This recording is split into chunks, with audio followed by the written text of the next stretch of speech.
Salamo 4:70.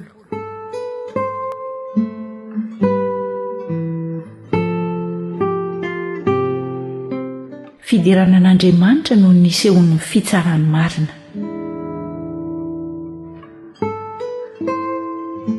Andriamanitra dia fantatra eo amin'ny Joda, malaza eo amin'ny Israely ny anarany.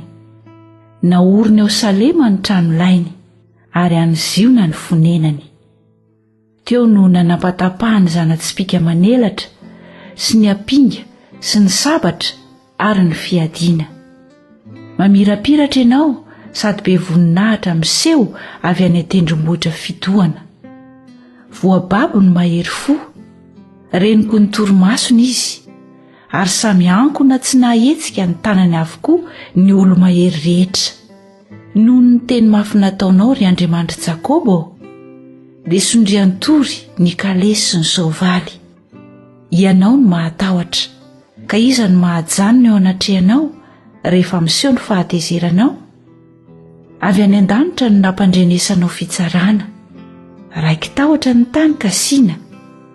Raha nitsangana hitsara Andriamanitra mba hamonjy ny mpandefitra rehetra ambonin'ny tany.